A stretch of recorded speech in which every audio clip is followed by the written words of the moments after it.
Ilyas alaihi salam. Nanti kita bisa mengetahui cerita dan kisah Nabi Ilyas itu sikap apa saja yang akan kita teladani, kita contoh dalam kehidupan sehari-hari. Sebelum kita memasuki pada materi, kita akan membaca surat As-Saffat ayat 103. Kita baca terlebih dahulu dengan membaca ta'awudz, kemudian dibaca ayatnya. 1, 2, 3.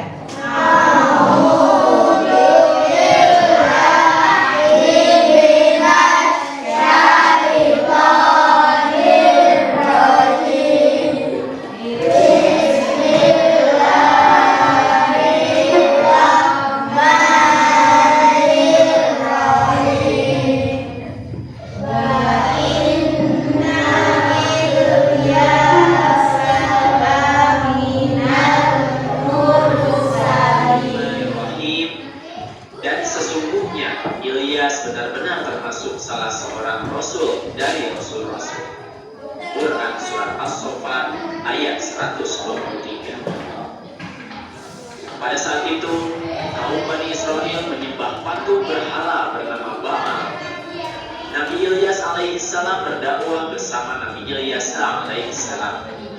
Berulang kali Nabi Ilyas alaihissalam memperingatkan kaumnya, namun mereka tetap durhaka, menentang, dan bahkan hendak membunuhnya. Agar selamat dari kejaran orang-orang kafir, Allah Subhanahu wa Ta'ala menyuruh Nabi Ilyas alaihissalam untuk bersembunyi di dalam gua selama 10 tahun.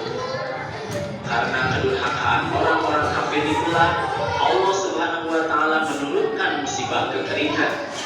Di sana tidak pernah turun hujan selama 3 tahun.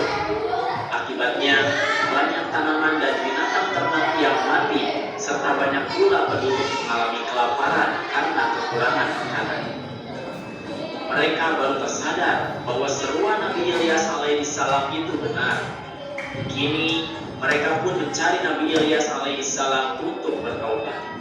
Akhirnya Nabi Ilyas alaihissalam ditemukan bersama Nabi Ilyasa, dan mereka meminta maaf atas perbuatan yang telah dilakukan.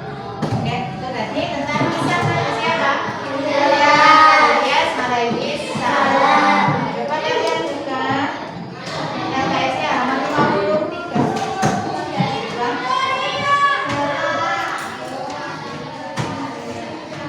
Sudah dibaca? Coba Mbak Naila maju ke depan, bawa LKS-nya. Untuk membaca 2 paragraf dari kisah Nabi Ilyas alaihissalam. Kisah Nabi Ilyas alaihissalam. Nabi Ilyas alaihissalam merupakan keturunan keempat dari Nabi Daud alaihissalam. Beliau diutus oleh Allah Subhanahu wa Ta'ala untuk memerintahkan kepada kaum Bani Israel agar meninggalkan berhala dan kembali menyembah Allah Subhanahu wa Ta'ala. Nabi Ilyas alaihissalam diutus di daerah Balaba yang mana penduduknya menyembah. Kisah keteladanan Nabi Ilyas alaihissalam. Kisah Nabi Ilyas alaihissalam. Nabi Ilyas diutus oleh Allah untuk melanjutkan dakwahnya Nabi siapa? Nabi Sulaiman alaihissalam. Pada masa itu kaum Bani Israel meninggalkan ajaran Nabi Sulaiman. Tentunya ajaran Nabi Sulaiman juga sama ya, tentang menyembah Allah, tentang beribadah kepada Allah. Nah, pada masa itu para ahli sihir menjerumuskan mereka untuk menyembah berhala. Jadi penduduknya itu awalnya sudah mengikuti ajaran Nabi Sulaiman. Karena tertuju oleh ahli sihir itu, kemudian mereka kembali menyembah berhala. Berhala yang menjadi sesembahan mereka bernama Ba'i. Nama Ba'i. Nah, itu nama berhala yang disembah oleh kaumnya Nabi Ilyas. Mereka benar-benar berada dalam kemungkaran, kekafiran, dan kesesatan.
kaum Bani Israel.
Tadi kita belajar tentang kisah Nabi Ilyas. Kalian sudah melihat video, sudah mempelajari materi atau kisah cerita tentang Nabi Ilyas alaihissalam, caranya berdakwah, rintangan dalam berdakwah, kemudian keberhasilan dalam berdakwah kepada kaum Bani Israel di negeri